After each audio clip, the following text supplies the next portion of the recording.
Welcome to the Art of Adventure. This is episode 174 with the one and only Colleen Schell. The Art of Adventure is the podcast that helps you travel the world, run your business, and embark on an epic quest. I'm your host, lead explorer and guide, Derek Loudermilk, and you can head to derekloudermilk.com to check out the show notes for this episode and all other episodes.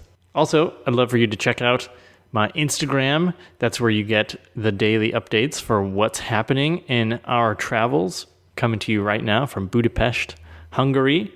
And these captions that I'm writing in Instagram, I treat it like a micro blogging platform, so you can find out what's really going on in our lives as we do the digital nomad family thing. Back on the show today is Colleen Schell, and every time I hang out with Colleen, it changes my life. I learn something. She's on my personal advisory board, the wise council of elders, so to speak. And she had a really popular episode back, I can't remember, maybe episode 64. Well, I'll leave that to you to look it up. Look it up, people. Use the Google. She's back on the show today, and we have this great conversation where she gets vulnerable. I tell her how I'm trying to be vulnerable, and she said it's more about the being than the doing. And she talks about how she lives this amazing VIP lifestyle without having to be fabulously wealthy. She can make money appear whenever she wants. She can fly on private jets and get invited to luxury hotels around the world. She has access to billionaires and all kinds of people, but it's not about the fact that she's doing certain things. It's that she makes everyone in a room or wherever she's interacting with people, she makes them feel amazing. And that gives her access to everyone from the lowest end of the economic spectrum to the highest end. And so she's really connecting with that emotional intelligence that allows her to make people feel awesome. So she's going to help us work on that, how to think about being instead of doing, how to uncover your true beliefs, how to strip everything away from yourself, and what's left is going to be self-love. And she talks about some self-hacks that she's done that made her uncomfortable recently, and in general, how to be at home being uncomfortable so you can be much more powerful as a person. I think you're really going to love this episode because Colleen is amazing, and she's just going to drop some knowledge and truth bombs on us.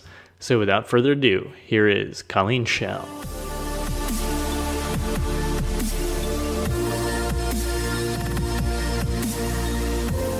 Welcome back to the Art of Adventure. We have a return guest, Colleen Schell. Welcome back to the show. Thank you so much, Derek Loudermilk. I've never had anyone say my name on my own show. It threw me off. It's good. So you're in the same building where we recorded our first podcast episode 53. We did that live in person a few years ago now. Time is flying. And I wanted to get you back on the show. I always learn something whenever I talk to you. You've got a lot of amazing stuff to share. And we were just talking before we started recording about how you've learned recently about answers and how no one has the answer for you and you don't have the answer for anyone else. And why is that important to you right now? Well, the main reason why this is important to me right now is that I have been labeled recently as a masculine woman. Not recently. I've been labeled as a masculine woman for many years. And it has brought me a lot of shame, like I should be something different, and I should be behaving in a different way in order to, quote unquote, get what I want. And people love to tell me about their opinion about me. And even though it looks like it's something that they're trying to contribute, but really what they're saying is, I have the answer for you. And that's just not the case. And I can really see now that no one has the answer for me. I have the answer for myself. I get to choose what's working and what's not working in my life. And I get to choose how to go to work at amplifying what is working and maybe shifting what's not working. But when I took on these people's opinions, sometimes unsolicited opinions, all it did was bring a lot of shame to myself. And so when I realized, like, they don't have the answers for me. I am the one who has the answers for myself. And then I realized I don't have the answers for anybody. They have the answers for themselves. And when I'm lucky enough and honored enough to be asked about my opinion and what I think might make a difference for them, I can share what I think, what I see, but ultimately I need to give them the gift is that really, I don't know. I don't know. Here's something I see. Here's something that's possible, but only you know. Only they know. And it really is a beautiful chance when asked to share that, and also a beautiful thing to realize that I don't know, and allowing them to find the answers for themselves and not being inappropriate. Like, it's inappropriate. Like, a lot of people walk around and think they have the answers for everybody. And it's inappropriate not only because you're forcing your own opinion and how you see the world onto them, but it's also inappropriate because if you're doing that to them, you think that someone else has the answers for you. Because if you have the answers for somebody else, that means that someone else must have the answers for you. But really, you have the answers inside of you. And cultivating that, your inner guru, as they say, I feel can give you more freedom, give you more about who you are, allow you to go to the different spectrums of your own personality, of your own energies, of your own belief systems, of your own limiting, thoughts that you have, and play with them and experiment. That's a theme for you, it seems, is playing and experimenting with, what's working, what's not working, and various ideas. Yeah. Like, I'm going to try this on, this way of being. I'm going to try to see if I like acting more like this or more like that. Yes. And that's key. It's so great that you said acting, because it's like we are all players, but we forget that we're all players in this game. And the ability to go in and out of different emotions and not have the emotions run you can be really key to success. Not taking things so seriously, and that's where the playing comes in. Because we get very serious about life and how it should be. And then we get constricted because we think we're doing it wrong. Because there must be a right way of doing life. Everyone keeps on telling me that this is how I should do life, so it must be a right way. And I'm definitely doing it the wrong way. So I know you're doing some group coaching now, and I think you've coached people in the past, maybe on an individual level. How does this fit in with your ability to coach people? People are coming to you like, okay, can you help us? But you don't have the answers. So how does that all work for you? Yeah. So the group coaching is just beautiful. It's just so powerful because the power is in the community. And when I was doing one-on-one coaching, there was something possible, but it totally expanded when we came together as a group. Because not only are you getting one person's view of how life is and one person sharing about what they're dealing with, and even me sharing about my self-hacks and what I'm experimenting with, now you're getting a group of people doing it. And they all get to learn from each other and support each other. And what's beautiful about the group is that these people are coming together because they have their butt on the line. And they're really trying something big, and they're risking it. They're trying to get out of the matrix and create their own dreams through being a digital nomad, a solopreneur, location-independent entrepreneur, and having these beautiful people who have their heart open around a table, and then getting results for themselves in their business, and then sometimes failing, and sharing that experience creates magic. And I just get to witness it, and I get to be a guide. I get to say what I say. Here's what I've done. Here's some thoughts about this. This is what I've learned. And they hear what they hear. I'm just saying words, and they hear what they hear, and they take that information and apply it to however they want to apply it. But ultimately, what happens as a group is we say to each other, it's pretty much an unspoken promise that I got your back. I got your back. Take risks. I got your back. Go for that thing that you've always wanted to go to. I got your back. Fall down in the mud. I'll be here with the hand to help you up, and maybe an open beer so we can just chill or try to mend the wounds from a bintang. Bintang being pretty much the only choice for a beer in Bali. Yeah, and so it's just really expanded the effectiveness around coaching and mentoring for me. And I don't have to work as hard, which is also really beautiful. Do you see yourself in general as a mentor? I know a lot of people learn from you just by being around you, myself included.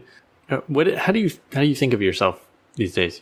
Well, it's funny because a lot of people call me a coach and I'm like, I'm just not a coach. And so I just sent out my first proposal about being a mentor, which is really beautiful because it really is, I think, more about what I offer is, it's pretty much, here's my experience. Here's what I've done. Here's worked for me. Here's hasn't worked for me. Maybe this will inform your actions. Maybe you'll just get motivated. Maybe you'll do the same stupid shit you were going to do before you talk to me. But it doesn't matter. Come back to me when it's done, and I'm still going to love you, and I'm still going to believe in you, and I'm going to still see you as the most powerful thing that can create anything you want for yourself in your life. And then we'd start the cycle over again. Did you always have the ability to love people no matter what and support them and make them feel awesome? So this is something that came from my mom, and it makes me cry because it's not something that she ever taught me. Like, she never said to me, Colleen, love everybody and respect everybody, but it's just who she was.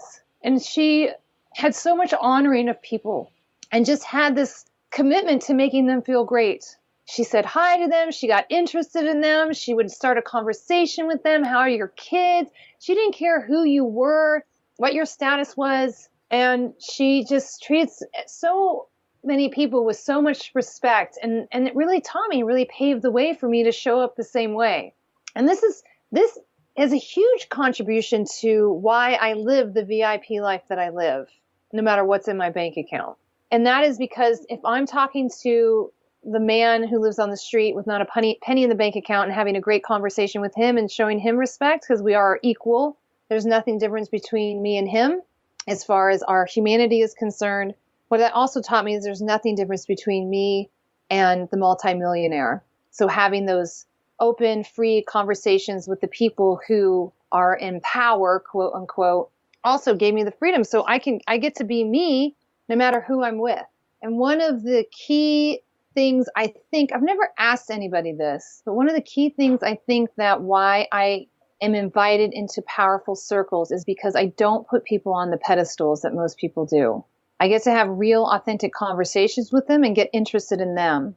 I don't really care that they have that much money in the bank or they own these, 5 companies or, whatever. They have the private jet. I like that I get to be on the private jet, but it doesn't influence how I treat them, and they get to be real around me. And that's one of the things that I get feedback around from all steps of life and all people that I talk to is that they feel that they get to be their real selves around me. Mm. And that's all from Judy Sue Schell, my mom. How do you do it? It's the understanding that we are all equal. And then when I understand that and so what happens is that I get that I'm equal no matter what. I'm just as important as the next person, and the next person is just as important as me. We're all these precious beings on the planet experiencing this physical experience. And yes, we're having different journeys, but it doesn't mean that one is more important than the other. And then because of that, I get that I'm not more important than the other. And I'm important, so I live my life between the spectrum of I'm insignificant and only here for a very short amount of time, and I don't really matter. And then the other spectrum, I'm like the most powerful thing in the world, like everybody else. And in between those 2 points, my life is lived. And then how I get to show up is me. I get to just show up as me. Now, I mean, I fail all the time. Don't get me wrong. It's not like I'm like some popped out of the womb like this. It's like, this is a journey of understanding of like, oh, right. It's like when I wear masks and I try to be something for somebody that I'm not, I get certain results. And sometimes those results are okay, but at the end of the day, who I get to be and my feeling around myself and my life gets impacted. Like, I don't feel as free. I don't feel as connected. I feel manipulative. I feel like I'm lying. So it's like, it's just not worth it. If I do that, I'm just setting myself up for a life of upset. So I'd rather just be me. What's something that you failed at recently? If you say you fail all the time. Something I failed at recently. So let's see if I can think of something good. Well, I failed at being honest with somebody because I wanted to protect their feelings. And I haven't cleaned that up yet, actually. So I'm dealing with a situation with another woman, and we had dated the same man, and he had dated her before he dated me, and he broke up with her to start dating me. and I'm not being authentic about how I feel about around this. And now, of course, she feels weird around me, which would make sense. And I'm not fessing up to my part of it. Ah! Okay. So I'm unwilling to fess up to my part of it. So that's a failure. That's a failure in relationships for me. One thing that I have heard you talk about and I've seen you do is this cleaning things up and, dealing with uncomfortable situations. Maybe you could just tell me, like, what does it mean to clean something up? Well, now there's an opportunity for me to go and actually clean it up with her and set us both free. And what that looks like is I need to admit to her who I was being and the story that I made up about what this situation was and about her and about me, and get authentic, get real about it. So there's something that I've made up about what she can handle, what I'm willing to share with her, the story that I need to protect myself, the story that she can't handle, what really needs to be said.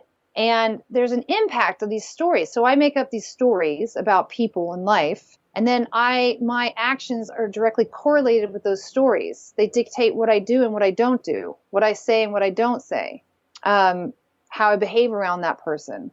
And so it's a manipulation instead of just being real. So I have the chance now to actually authentically go back to her and say that I made up this story.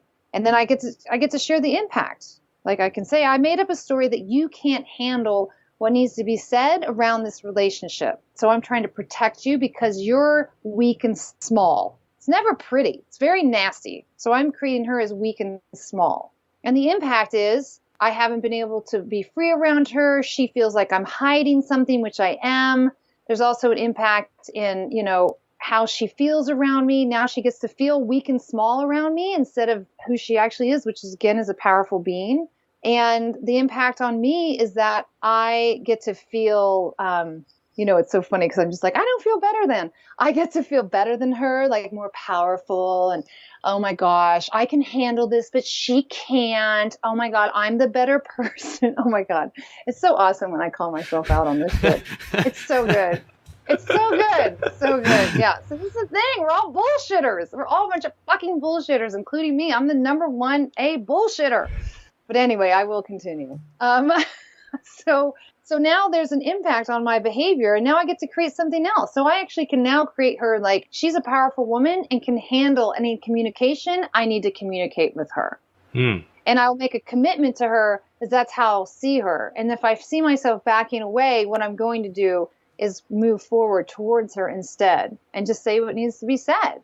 And then we'll see what kind of results we get. And then it cleans it up, and they're like, "Oh, thank you. I thought something weird was happening." And you're like, "Well, you were right." I've the people who are able to call out, "Hey, is something weird happening right now?" and like just like name it, are the people that I get along with really well, because all that stuff gets it's out in the open, so you can be like, "Okay, cool. As long as we both know there's something weird, then it's fine." Yeah. You mentioned your VIP lifestyle. What is a VIP lifestyle? You were talking about being on private jets. You're a kind of person that I've never seen worry about money or really talk about making lots of money. So it seems like money is almost separate. Like you can get money when you need it or when you want it, but it's not that big of a consideration. So maybe you could just talk about how you live your life, I guess. Yeah, it's a good question. I don't know. So I have a superhero power, and my superhero power is a VIP access to the world.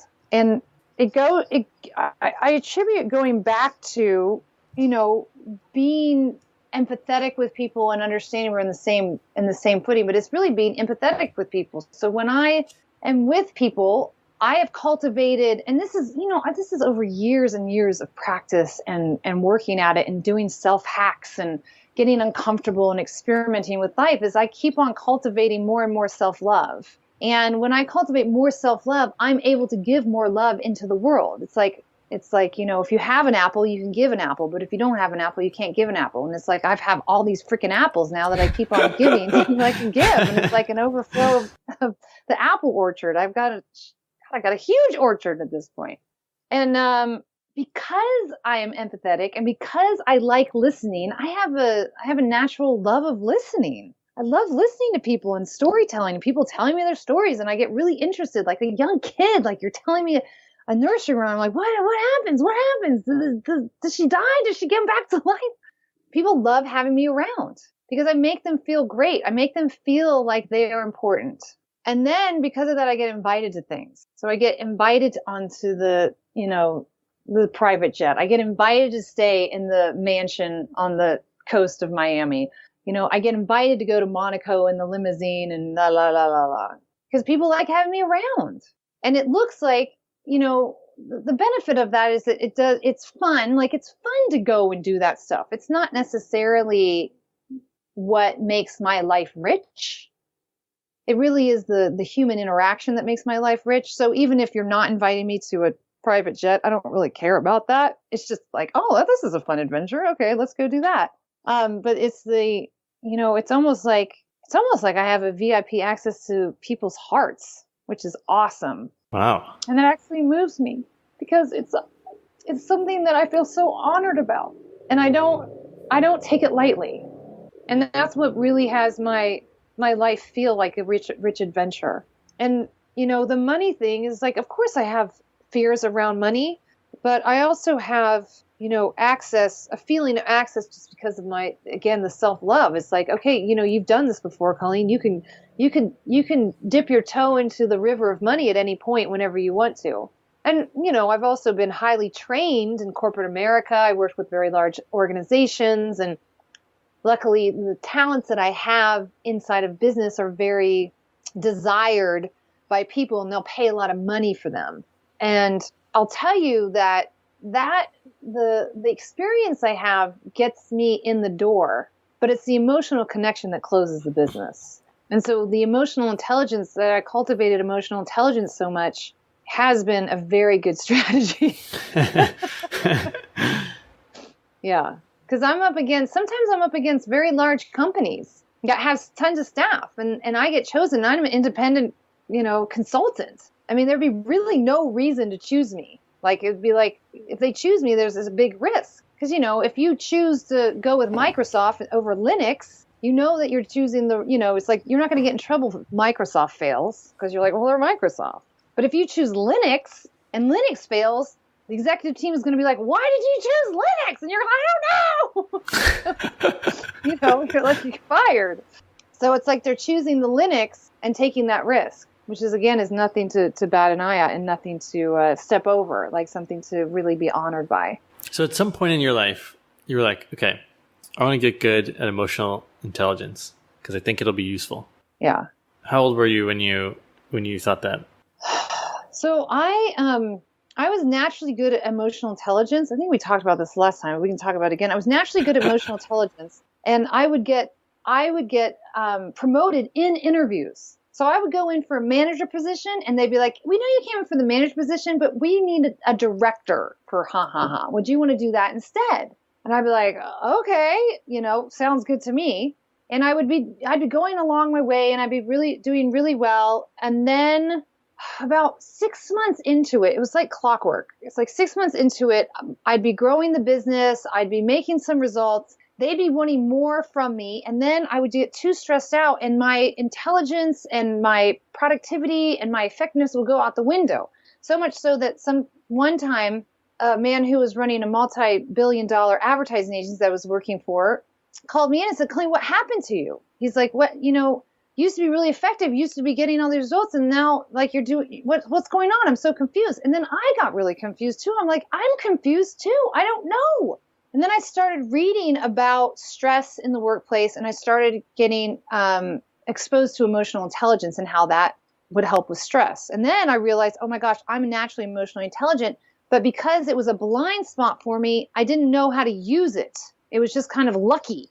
But then when I started understanding, like, oh, it's something I can put in front of me, emotional intelligence, and I can train up about it, then I was able to use it with mastery. And then all of a sudden, now I'm negotiating better. I'm, closing bigger deals. I'm making a better impact with our clients. I'm, have a bigger role in the company and become a leader in many areas of the company, not just inside of business development and strategic marketing, but also inside of our corporate social responsibility. Like, what are we doing here? It's like I became expansive because the stress was gone. Like, stress contracts you, but once you get stress gone, you become expansive, and all of a sudden time expands. Your ability to create results expands. Your effectiveness and how you see yourself and your confidence expands. All of a sudden you're taking more risks. You're the one who's now being flown to, when they say who wants to go to New York on the team to pitch the CEO of BMW, you're like, hell yeah, that's me. You know, I want to do that. Okay, Colleen, do it. Cool. And have you seen this in other people where there's like a natural talent that people have, and then they discover how to train or hone that talent, and then things take off for them because they're using their natural gifts to even better degree? Well, so it's because talent comes in different ways, because you could be talking about their talent in drawing or in singing, but the talent in emotional intelligence is a little bit different because it's not in the doingness, it's in the beingness. And so that's what's so powerful about, emotional intelligence, is that it empowers every aspect of your life. So if you become more emotional intelligent, you become a better singer, because now you're able to feel the emotions in the song that you never were able to access before, because you have the depth of knowledge of emotion, and you become a master at it. You can recognize different emotions and use them in different ways. And that's why a lot of actors and actresses really study up on emotional intelligence, because they need to be able to grab any emotion at any time, depending on what the character needs. They have to take themselves out of the way and understand, okay, what does the character need? What's needed in this moment? And so you're able to read people, and you're able to read the room a lot easier. And so you're able to navigate what's needed in this moment. Okay, now what's needed in this moment? Instead of having a script that you're going through, you can navigate what's needed. It's like, like sailing. It's like the wind gust comes up. Okay, what's needed now? Okay, here comes the storm. What's needed now? Okay, here's the calm. What's needed now? As opposed to just saying like, okay, we should, tack this time and then tack after 2 minutes and tack out. It's like, well, no, that doesn't work, because things are coming at you in different ways. I think it's very tempting for me to want a procedure or like some like, okay, cool. If I learn emotional intelligence, then I can apply it in XYZ scenarios. And obviously, you said it earlier at the beginning of the show, you don't have answers for anyone. And so the whole time I'm like, okay, I'm going to be asking questions of Colleen, but in such a way so that we're not giving anyone any answers. So yeah, I guess I'm struggling with how can we take someone's experience, like your experience or any other guest on this show, and learn from that. If we're not looking for the answers from them, if we're looking from within, but we're still listening to their stories and trying to understand. So how can we learn from other people without them having the answers for us? Because I think that learning from other people and them having the answers are drastically different things. Of course, you can learn from other people and gain insight into your experience over their experience. But at the end of the day, you have to choose for yourself, because only you know the full story. Only you know what's happened until now. They're just inserting themselves in the first, sometimes 15 minutes they meet you. So they can be your guide and you can get something from them. But ultimately, you're getting what you're getting because of who you are, not because of who they are. Like I said, they're just saying words. And then you're making it mean what you're making it mean, and you're gleaning what you're gleaning from it, and then you're applying to your life or not applying to your life how you are doing it. It really has nothing to do with them. Like, that's what I tell my clients, and I tell people, like, the results you're getting has nothing to do with me. It looks like it has something to do with me because I'm around you and I'm a coach or a mentor, but ultimately you're the ones who you're listening to me in a certain way. And then you're taking action on what you heard, and then you're getting the results. It's the same thing. How like you can have someone, so you can have some friends, and your one friend says about the other friend, like, oh my God, she's so and you're like, oh, I don't experience her that way at all. Like, it's the same person in front of you, but you experience that person one way, and your friend experiences the person a totally different way. And that's only because of the filters and judgments and assessments that you're listening to that person from, and that you're making those judgments and assessments about them. Oh, they're just like my uncle, or I've heard this before, like, whoa, this is really exciting, or whatever it is. but it's the same person, but you're perceiving them in totally different ways. Yeah. And that's the same with me. People perceive me in totally different ways. And the power in being an influencer is to be able to influence people, how people listen to you.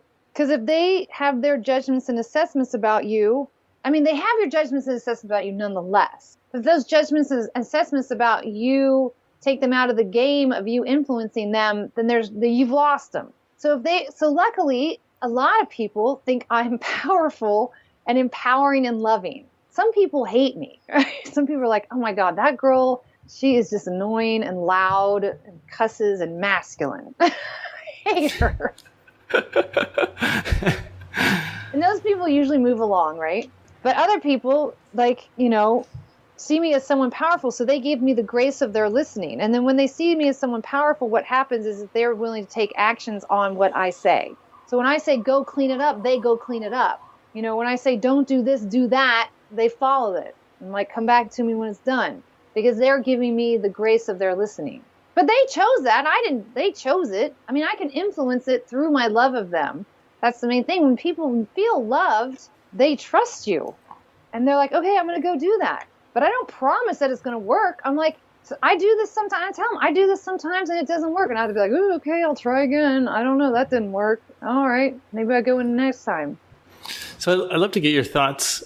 I would love to have more skill around emotional intelligence or being influential, getting people to listen, or just being able to connect with people super easily. It would feel really exciting to connect easily with the guy in the street to the billionaire and feel like it's no one's on a pedestal and no one's below me and all those things that you mentioned.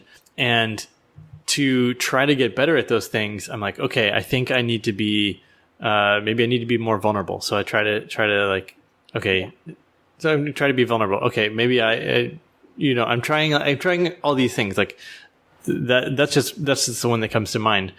And I feel again like it's very formulaic. Like I'm going to test all these things and see if they're working for me. Do you have any thoughts about that approach? I mean, it sort of sounds like what you were saying. Like I tried a lot of things, I played around with a lot of things, and that's what I'm doing. But I also feel like maybe it's a little too stiff or something like that. I'm taking it seriously rather than making a game or making it play. I don't know. What are your thoughts?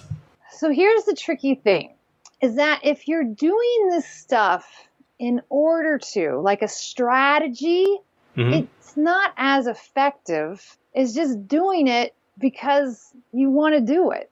The biggest access to falling in love with people and then just showing up inside of that love, however you show up, the biggest strategy is to understand that you are an asshole, that you are a jerk face, that you manipulate, that you lie and you cheat, just like everybody else. And then when you accept those parts of yourself, like fully accept them, what happens is that they start to disappear.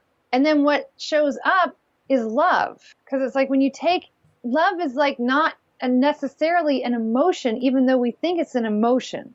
But love is just what happens when you take, love is what is left when everything else is taken out of the space. When all the manipulation, all the strategy, all the concern about oneself, all the fear, all that stuff is taken away, what emerges is love. And then when you're in the space of love, no matter how you show up, it's highly effective because also you show up as I'm taken care of. I don't have to be a strategy in order to win. I don't have to do this in order to. I'm doing it just because I want to. And then you get the results from that. Like I'm never strategizing. Like if I go and talk to this rich person, they're going to get me on their plane. That's never a strategy for me. It's just they're in front of me. I'm going to talk to them, get into their world, figure out what's going on over there. Wow, what's happening? Tell me a story. But there's no strategy of me wanting to get it. And I'm not saying that I haven't used it as a strategy because that would be a lie because I was in business development. And of course, the business development, your strategy is always close business, but it just never, didn't work out as much as if I was just showing up and being love.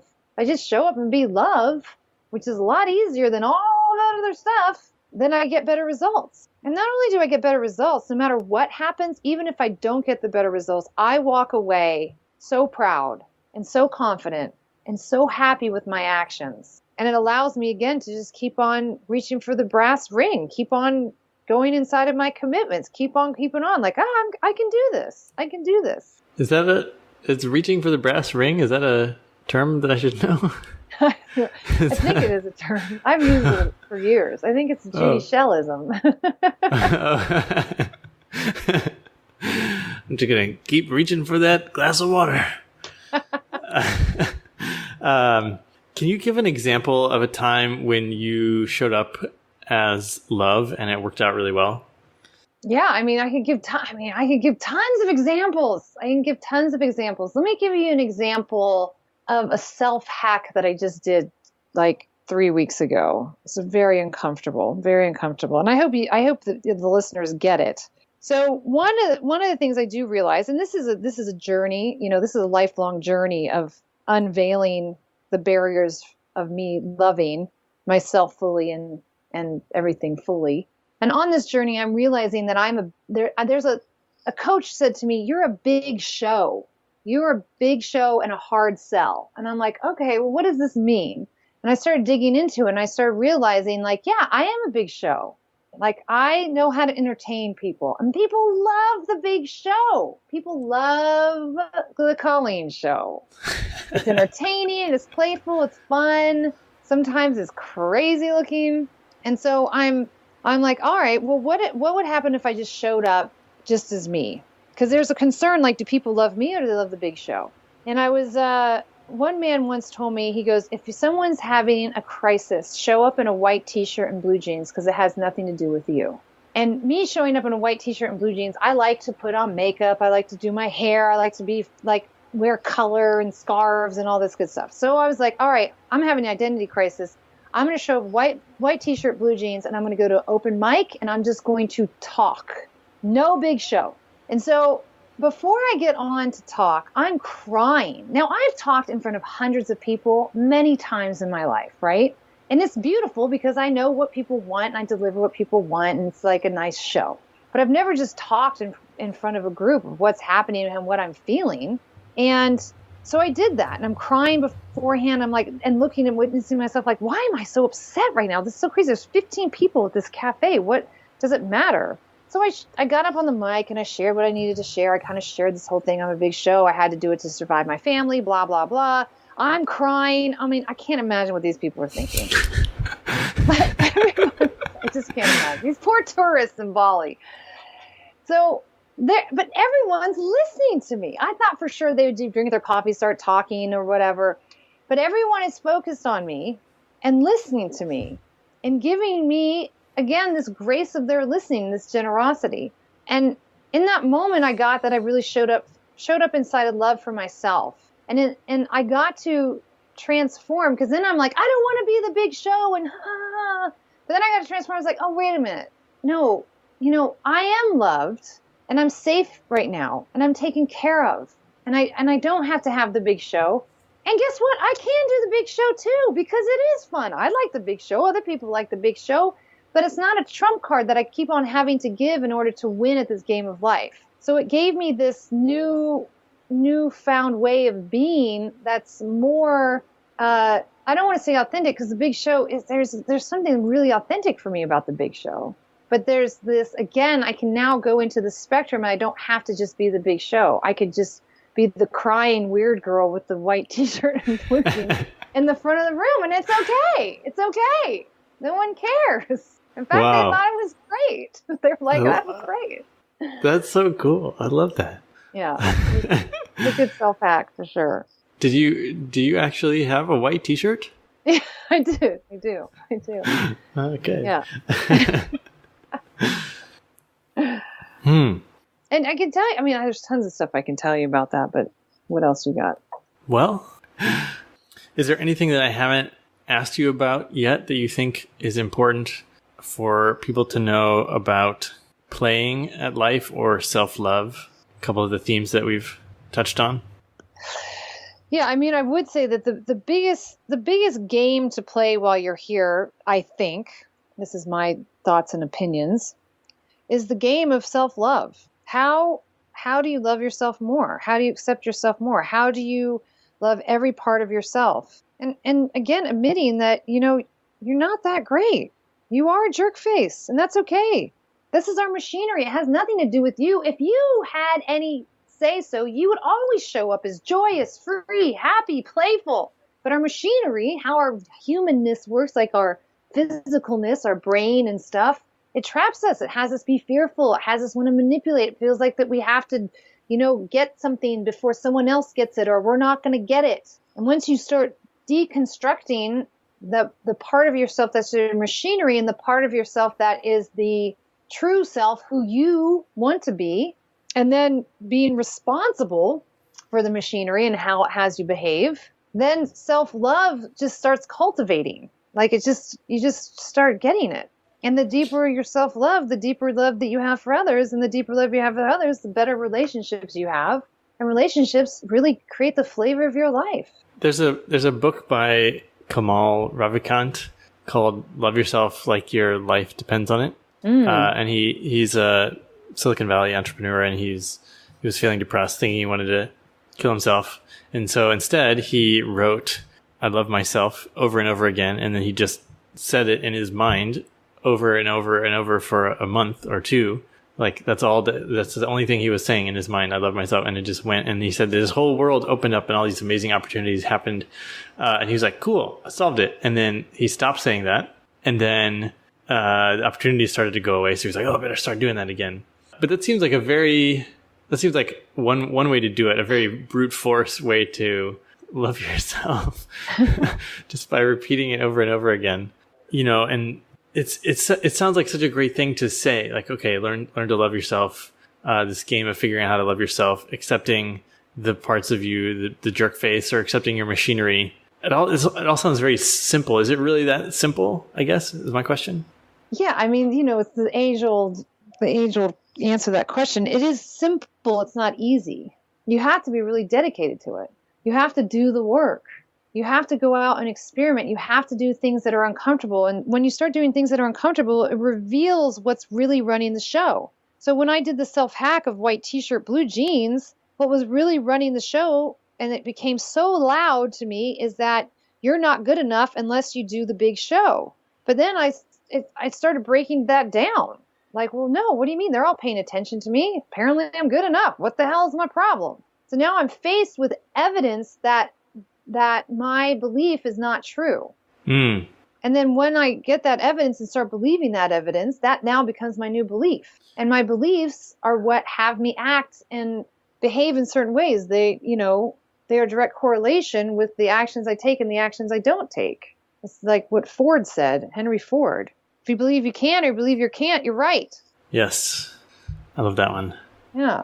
And it's just about understanding that your beliefs have a huge impact on your life, but revealing those beliefs are hard because they're dug deep into your subconscious. So you have to do weird things to get to hear what is running the show. So it's like what's running the show is I'm not valuable, I'm not valuable, I'm not valuable. But then when you do something that gets you out of your comfort zone, then all of a sudden it sounds like I'm not valuable, and you're like, holy shit, where did that come from? And you're like, oh, I guess I believed I wasn't valuable. Like I had a story that I was a freak. If you told me, Colleen, you're a freak, I'd be like, I'm not a freak. What are you talking about? But then I did something that revealed I had this story deep in my subconscious that I was a freak, and it dictated all areas of my life, like how I behaved in the world and how I was trying to cover up my freakness. But it's only inside of your commitment to do the work, and that's why he's saying, love yourself like your life depends on it, because it does. And when your life depends on something, you go to work on it. It's like you go on a witch hunt, and you're like, I'm going to get that thing. Now you show up totally differently. You get committed, and then you start getting the results. And then when you start getting results, it's just like losing weight. Once you lose those first couple pounds, you're like, okay, no, I'm not eating chocolate. That's not a problem. I'm losing weight. So once you start getting the success of taking the risk and then doing the work around cleaning up what you hear and the beliefs, then you just want to keep on doing it because the results are so fantastic. The results are just beyond your imagination. The results reveal themselves as something that you never even knew you wanted. I get that. Yeah, because, we all go into this with a strategy. It's like the same thing. If I'm vulnerable now, then I'll get this. So, okay, if I do this self-hack, then I'll get this. But then what you get is so much better than that strategy that you were using, that you thought you wanted to get in the strategy in order to get it. You usually don't even care about that thing anymore. You're like, that doesn't even matter anymore. I'm thinking of being a dad right now. It's didn't expect it, but it's way awesome. Yeah, great. Colleen, I think this is a great place to wrap up this interview. I heard a good question recently. I'll ask you. Say you have you've got your microphone and you have access to every single person in the world, and you have 60 seconds to give them a message. They'll all be able to understand you. What do you want to tell them? What do I want to tell them? Jesus. I mean, I think we covered a lot here, but let me think of a succinct way of saying it. I guess I would say, you're an asshole, but guess what? So is everybody else. Accept it and love yourself and create what you've been wanting to create the whole time you've been here. Go make the difference you were born to make. Do it now. The time is now, and you are the one. Woo. Woo. Woo. Colleen, thank you so much for coming on the show. I want to just acknowledge you again for being someone that brings so much, that brings a big show, that brings love to people, that really connects with people, because I see it over and over again. I feel it when you and I have conversations, and I'm really glad you did all that work so that you can be this awesome person for the rest of us. So thank you.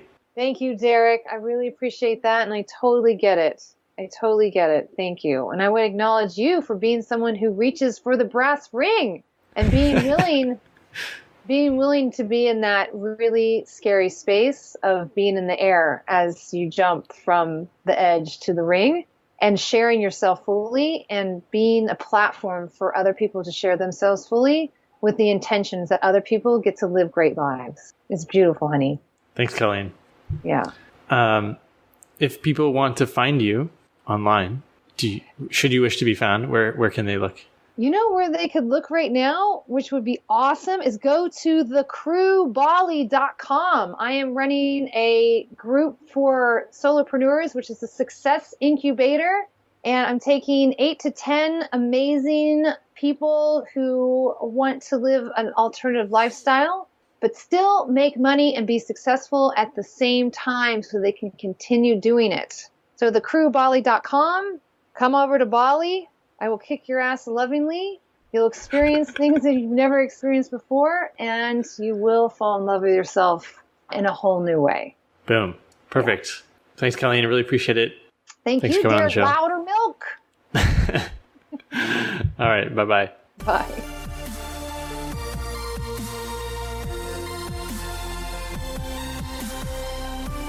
Wow, another great episode with Colleen. I learned something every time, and I correct course for my approach. I'm always trying to add in things, and it's such a different way of looking at it for me to think about a way of being. And of course, the skills that Colleen has get her in the door, but it's the experience she creates for people that closes the deal. And she's amazing that I've seen it over and over again.